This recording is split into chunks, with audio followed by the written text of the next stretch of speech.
Senator Ted Cruz has told supporters this Super Tuesday will be, quote, the most important night of the campaign. His home state of Texas is the biggest prize and a must-win for the senator. Ted Cruz is live now in Springdale, Arkansas. Senator, welcome back. Good morning, Chris. Good to be with you. Senator, you used to say that you viewed Super Tuesday, and especially the races in the so-called SEC primary, as a, quote, firewall for your campaign. But according to the latest polls, the only states you're leading in are Arkansas and your home state of Texas. If you don't win in the South on Super Tuesday, aren't you in big trouble? Well, Chris, what we've seen in these primaries is the first 4 states have narrowed the field. We started with 17 candidates. It's now much, much more narrow. And I think Super Tuesday will continue to do that. 65% of Republican primary voters don't think Donald Trump is the right candidate to go head-to-head with Hillary Clinton. He agrees with her on too many issues, and he's too vulnerable to lose in the general election.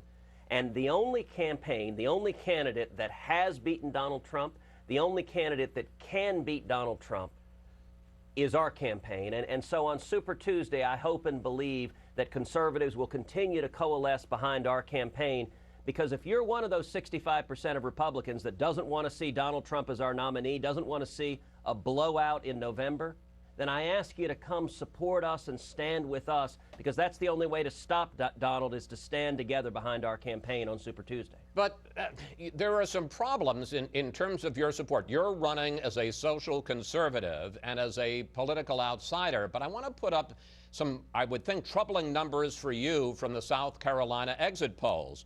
Trump beat you among evangelicals, self-described evangelicals, 34% to 26%.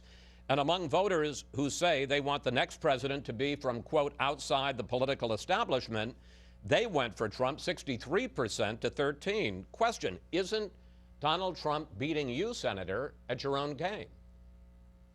Well, a primary is an extended conversation, and Donald Trump has told us many, many times, in his own words, he says 7 months ago, he was a member of the establishment. We saw the debate this past week, where Donald laid out he is a Washington deal maker.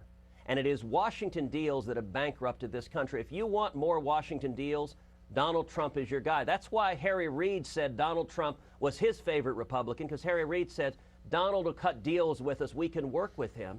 And we saw it in the debate when Donald Trump took me on and he said, listen, Ted, you've got to be willing to compromise on the Supreme Court. You've got to be willing to compromise on religious liberty. Let me tell you, if you're at home, I give you my word as president, I won't compromise away your religious liberty rights. I won't compromise away your Second Amendment rights. Donald Trump is telling us he's going to sit down with Harry Reid and Chuck Schumer and give away Justice Scalia's Supreme Court seat. And that means your Second Amendment rights are in jeopardy. And it's worth remembering, Chris, Donald Trump is someone who supported Bill Clinton's national ban on firearms for some of the most popular guns in America. I think we need a president who doesn't cut deals with Democrats to give away our rights, but rather stands with the working men and women of this country. All right, I want to pick up on this question of the Supreme Court, because one of your big issues, one of your pitches to voters is you say that you are a consistent conservative and that you would appoint a strong conservative to the court to replace succeed Justice Antonin Scalia. You also say that George W. Bush made a mistake when he named John Roberts to the court back in 2005. Take a look. I wouldn't have nominated John Roberts, and indeed, Governor Bush pointed out why. It wasn't that the President Bushes wanted to appoint a liberal to the court. It's that it was the easier choice. But, Senator, that's not what you said when, in fact, Roberts was nominated to the court back in 2005. I want to put up an article, a big article you wrote with the title The Right Stuff. This is in 2005. Roberts nominated to the court. You wrote, John Roberts should be a quick confirm. As a jurist, Judge Roberts' approach will be that of his entire career, carefully, faithfully applying the Constitution and legal precedent. This was a long article, sir, that you wrote for the National Review, and you certainly seemed at the time, I know you said you wouldn't have nominated him, but you seemed at the time to be an enthusiastic supporter of John Roberts. Well, Chris, it's true. Once George W. Bush nominated John Roberts, I supported the Republican president in his nomination. That was a mistake. In hindsight, that was a mistake. But let's be absolutely clear. I would not have nominated John Roberts. I would have nominated Mike Ludick, who was my former boss on the Court of Appeals. He was a proven conservative who had decades on the court defending conservative principles. And the difference was too many Republican presidents aren't willing to spend the capital to nominate and confirm a principled conservative. I have spent my entire life fighting to defend the Constitution and Bill of Rights. And when it comes to the Supreme Court, I will invest every bit of political capital to ensure that the Bill of Rights is there but sir, for when the you next said, generation. when you wrote in that article that John Roberts would carefully and faithfully apply the Constitution and legal precedent, I mean, it sounds like you were saying more than just I'm falling in line with George Bush's nomination. You didn't have to write that article. You did.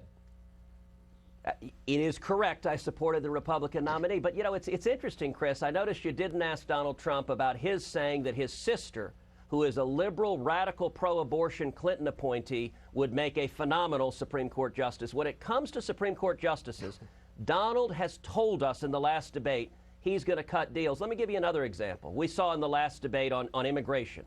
When I was leading the fight against the Rubio-Schumer Gang of Eight amnesty bill, and together with millions of Americans, we defeated amnesty, Donald was funding the Gang of Eight. He gave over $50,000 to 5 members of the Gang of Eight.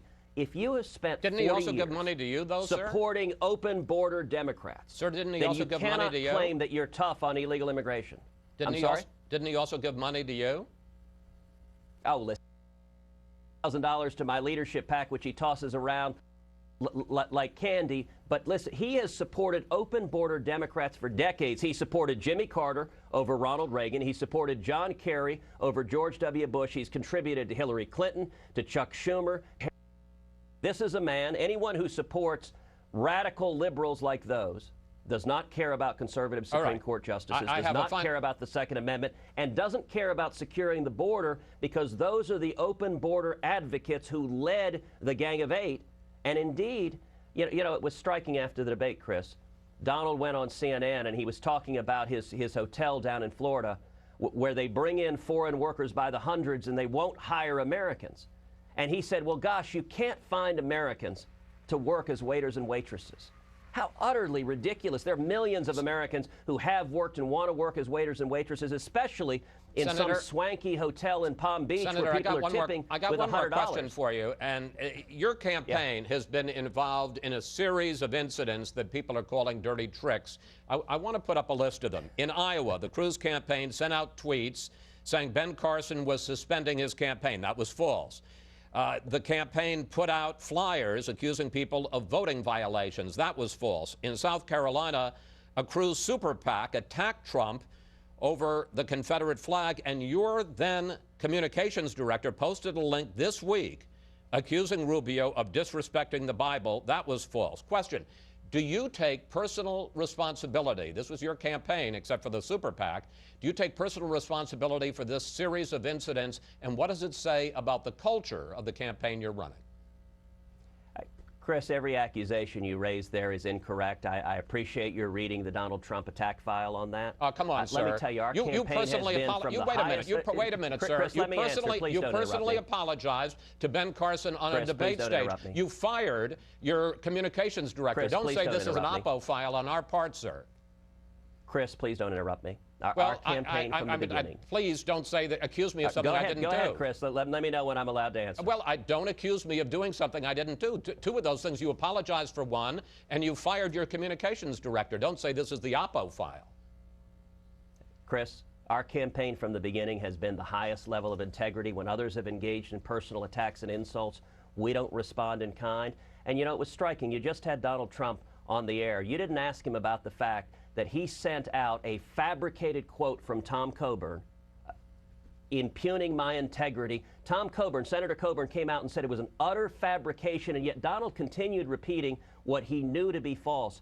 You didn't ask Donald Trump about the robocalls that went out from a white supremacist group supporting Donald Trump, telling people do not vote for a Cuban, vote for Donald Trump. You know, when it comes to telling the truth and not telling the truth, you didn't ask Donald Trump about the fact that in the last debate, I asked him, true or false, you support socialized medicine, the government paying for your health care. He said false, and it's directly contrary to what he said for 20 years on the record. Listen, Chris, the facts matter. I understand Senator, that there are folks that don't want to focus on the facts, but listen, the voters care about the truth. They care about Donald Senator Trump's Cruz, record of giving Democrats. Senator Yes. Cruz, we're flat out of time. First of all, I don't think anybody's going to think I did an easy interview with Donald Trump. I asked him about plenty of things. If you want to ask him those questions, guess what? You'll get the opportunity at the Fox debate on Thursday. Thank you. Thanks for making time for us on this very busy weekend, sir.